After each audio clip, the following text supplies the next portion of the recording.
Hello everyone.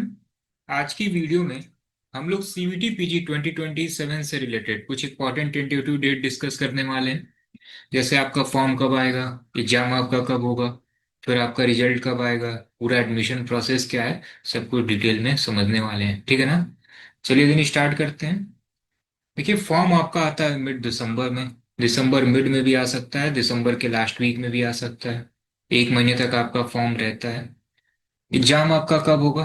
तो exam आपका होता है मार्च में, नियर अराउंड 10th मार्च से लेके 30th मार्च तक, इसके बीच में आपका एग्जाम रहता है।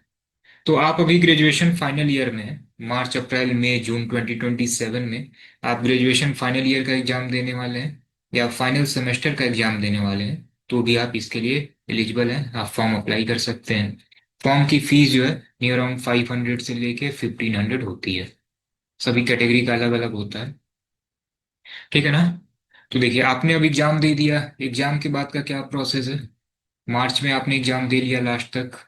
अप्रैल सेकेंड वीक में आंसर की आ जाती है, एंड अप्रैल के लास्ट वीक में आपका रिजल्ट आ जाता है, फाइनल जो है स्कोर कार्ड आ जाता है। इसके बाद का क्या प्रोसेस है? तो देखिए, है तो ये कॉमन एंट्रेंस एग्जाम, आपने एक सिंगल एग्जाम दे दिया। अब जो है, अब डिफरेंट यूनिवर्सिटी के अलग अलग रजिस्ट्रेशन फॉर्म आते हैं। कोई कॉमन कट ऑफ नहीं आएगी। सपोज कीजिए, फॉर एग्जाम्पल एलएलबी है, आपने एलएलबी का एग्जाम दिया। फॉर एग्जाम्पल अभी हम आपको एग्जाम पैटर्न बताते हैं। 300 में 210 आपका मार्क्स आ गया। अब आपका एडमिशन कहाँ होगा? तो किसी भी यूनिवर्सिटी की कट ऑफ नहीं आएगी, सबके अलग अलग रजिस्ट्रेशन फॉर्म आएंगे। जैसे बीएचयू है, बीएचयू का अलग से रजिस्ट्रेशन फॉर्म आएगा। ये कब आएगा? मई के सेकेंड वीक में या थर्ड वीक में। ड्यू का अलग से रजिस्ट्रेशन फॉर्म आएगा। अब उस रजिस्ट्रेशन फॉर्म की भी फीस होती है, नियर अराउंड 300 से लेके 1000 रुपीज। सारी यूनिवर्सिटी का अलग अलग रहता है। अब आप उस फॉर्म को अप्लाई करेंगे। ठीक है ना? फॉर्म अप्लाई करने के बाद फिर यूनिवर्सिटी की तरफ से कट ऑफ बनेगी, देन आपका एडमिशन होगा। तो इसीलिए आपको कोशिश करना है कि अच्छे से अच्छे मार्क्स आपको स्कोर करना है, जिससे कम से कम यूनिवर्सिटी में आपको अप्लाई करना हो। अदरवाइज सपोज कीजिए मार्क्स आपके कम आ गए, ठीक है ना, तो बिल्कुल कंफर्मेशन नहीं होगा कि कहाँ पे आपका एडमिशन हो पाएगा। तो 5 से 6 जगह आपको फॉर्म फिल करना पड़ेगा, फिर उतने पैसे वेस्ट होंगे। ये कॉमन जो है ना, ये केवल एग्जाम तक सीमित है। ठीक है ना? इसके बाद का जो प्रोसेस है वो कुछ भी कॉमन नहीं है। बीएचयू का अलग से फॉर्म आना है, डीयू का अलग से फॉर्म आना है। एमबीए में कहीं कहीं जीडीपीआई है, तो एक यूनिवर्सिटी की अलग जीडीपीआई, दूसरी की अलग जीडीपीआई। तो बस एक कॉमन एंट्रेंस एग्जाम है, एक फॉर्म आपको फिल करना है। उसके बाद से एडमिशन के टाइम आपको मल्टीपल जगह करना पड़ेगा। कोई ऐसा भी नहीं कि आपकी कट ऑफ बन गई, जहाँ पे आपका कट ऑफ में नाम आया वहां पे आप एडमिशन कराइए। तो आपको पहले फॉर्म फिल ही करना पड़ेगा। कोई कॉमन काउंसलिंग का प्रोसेस नहीं है। तो इनके रजिस्ट्रेशन फॉर्म कब आएंगे? मई में जो है, मई मंथ में इनके रजिस्ट्रेशन फॉर्म आने स्टार्ट हो जाते हैं। एंड जो एडमिशन प्रोसेस है, कट ऑफ जो आती है, ये जून से आनी स्टार्ट हो जाती है। तो जून जुलाई में पूरा एडमिशन प्रोसेस होता है। कुछ लास्ट राउंड की कट ऑफ होती है, कुछ कॉलेज यूनिवर्सिटी की वो अगस्त में भी होती है। तो ओवरऑल जो आपकी पूरी क्लासेस हैं, ये अगस्त से स्टार्ट होती हैं, कहीं मिड में, कहीं अगस्त के लास्ट वीक में। तो ये पूरा आपका प्रोसेस है। ठीक है ना? अब एग्जाम पैटर्न आपका क्या है, एक बार एग्जाम पैटर्न देख लेते हैं। देखिए, टोटल आपके एग्जाम में 75 क्वेश्चन पूछे जाते हैं। सभी क्वेश्चन एमसीक्यू फॉर्म में होते हैं। 90 मिनट का आपको टाइम मिलता है। ठीक है ना? अब जैसे फॉर एग्जांपल कुछ पेपर कोड हैं, उसका हम एक बार एग्जाम पैटर्न समझ लेते हैं। जैसे देखिए, क्या है, सीयूटी पीजी में मैक्सिमम पीजी कोर्सेज हैं, डिफरेंट यूनिवर्सिटी में अलग अलग पीजी कोर्सेज हैं।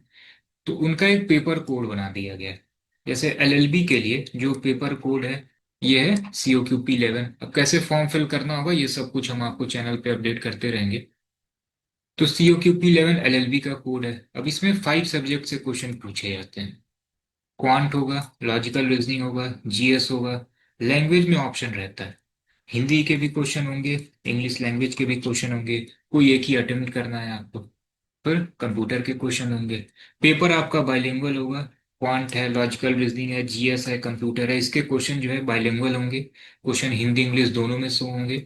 और ये जो लैंग्वेज सब्जेक्ट है, इसमें तो ऑप्शन है ही। अब इसका एग्जाम एनटीए कंडक्ट कराती है, और एजेंसी बताती नहीं है कि पर्टिकुलर सब्जेक्ट से कितने क्वेश्चन आएंगे। तो ये 2026 का जो पेपर हुआ था, इन पर्टिकुलर सब्जेक्ट से इतने ही क्वेश्चन पूछे गए थे। अब बात कर लेते हैं एमबीए की, अभी अदर कोर्स के बारे में भी बात करेंगे। इसमें भी टोटल जो है 75 क्वेश्चन, ठीक है ना, 300 मार्क्स का आपका एग्जाम होता है। इसमें 4 सब्जेक्ट से क्वेश्चन होंगे, क्वांट है, लॉजिकल रीजनिंग है, डीआई है, लैंग्वेज का ऑप्शन यहाँ पे भी है, कोई एक ही लैंग्वेज करना है। क्वांट, लॉजिकल रीजनिंग, डीआई, ये भी बाइलिंगुअल होगा। इसमें भी फिक्स नहीं है पर्टिकुलर सब्जेक्ट से कितने क्वेश्चन आएंगे। 2026 में लैंग्वेज से 11 क्वेश्चन आए थे, 2025 में लैंग्वेज से 22 क्वेश्चन आए थे। तो ये आपका पैटर्न है। अब अदर सब्जेक्ट का क्या है, जैसे सपोज कि ये कॉमर्स है, एम कॉम है, फिर इकोनॉमिक्स है, बहुत सारे अदर पेपर कोड हैं। तो इनका क्या है, आपके एग्जाम में टोटल 75 क्वेश्चन पूछे जाएंगे। और ये टोटल जो 75 क्वेश्चन होंगे, ये डोमेन स्पेसिफिक होंगे। सपोज कि आपको इकोनॉमिक्स का देना है पेपर, तो पूरे ही पूरे 75 क्वेश्चन ये इकोनॉमिक्स के होंगे। पॉलिटिकल साइंस है, पूरे के पूरे क्वेश्चन जो हैं ये पॉलिटिकल साइंस के होंगे। एमकॉम के लिए आप अप्लाई कर रहे हैं, तो पूरे 75 क्वेश्चन जो हैं ये कॉमर्स के होंगे, ठीक है ना। कोई जीके, कोई इंग्लिश, कोई मैथ्स, रीजनिंग कुछ नहीं है। जो कोर्स है ना एमबीए एलएलबी, इसी में जो है नियर अराउंड 4 to 5 सब्जेक्ट हैं। अदरवाइज इसके अलावा जितने भी एग्जाम हैं सभी डोमेन स्पेसिफिक हैं। जिस भी कोर्स के लिए आप अप्लाई कर रहे हैं सेम कोर्स से रिलेटेड क्वेश्चन पूछे जाते हैं। पॉलिटिकल साइंस सभी क्वेश्चन पॉलिटिकल साइंस के, इकोनॉमिक्स सभी क्वेश्चन इकोनॉमिक्स के, ठीक है ना। कॉमर्स है तो सारे क्वेश्चन कॉमर्स से रिलेटेड होंगे एमकॉम के लिए। तो ऐसे आपका पेपर पैटर्न है। पेपर आपका सीबीटी मोड में होगा। पेपर आपका बाइलिंगुअल होगा, एमसीक्यू फॉर्म में होगा। 90 मिनट का टाइम मिलता है। Marking scheme, for every correct answer 4 marks आपको मिलेंगे, एंड -1 मार्क की निगेटिव मार्किंग है, ठीक है ना। तो अब इसके लिए कैसे प्रिपेयर करना है, तो सबसे मोस्ट इम्पॉर्टेंट आपको सिलेबस देखना होगा, प्रीवियस ईयर पेपर आपको देखना होगा। अब अगर आप एमबीए एंड एलएलबी के लिए तैयारी कर रहे हैं, तो आप सिंपली जो है अभी कॉन्सेप्ट की वेबसाइट पे जाइएगा। सारे पीवाईक्यू जो है आपको अभी कॉन्सेप्ट की वेबसाइट पे मिल जाएंगे। या सिंपली जो है अभी कॉन्सेप्ट का ये व्हाट्सअप नंबर है, आप इस पे मेंशन कर दीजिएगा एमबीए एलएलबी जो भी डिटेल आपको चाहिए होगा। सभी प्रीवियस ईयर पेपर सिलेबस आपको जो है व्हाट्सएप पे ही मिल जाएंगे। एंड जितने भी पीवाईक्यू के सॉल्यूशन हैं, या आप अभी कॉन्सेप्ट के यूट्यूब चैनल पे जाइए, प्लेलिस्ट में एलएलबी हो या एमबीए, सबके आपको सॉल्यूशन मिल जाएंगे। एंड जो अदर कोर्स के बच्चे हैं, डिस्क्रिप्शन में हम एक लिंक शेयर कर दे रहे हैं, एनटीए की ऑफिशियल वेबसाइट है, वहां से आप ऑफिशियल सिलेबस डाउनलोड कर सकते हैं, ठीक है ना। चलिए देन, सीयूटी पीजी से रिलेटेड कोई भी अपडेट आएगा कंटिन्यू जो है हम लोग आपको यूट्यूब पे भी अपडेट करते रहेंगे। एंड डिस्क्रिप्शन में हमने टेलीग्राम चैनल का लिंक भी शेयर कर दिया है। जो भी इंपॉर्टेंट पीडीएफ होगा, जो भी इंफॉर्मेशन होगी, आपको टेलीग्राम पे भी अपडेट मिलता रहेगा, ठीक है ना। चलिए देन, फिर मिलते हैं हम लोग नेक्स्ट वीडियो में।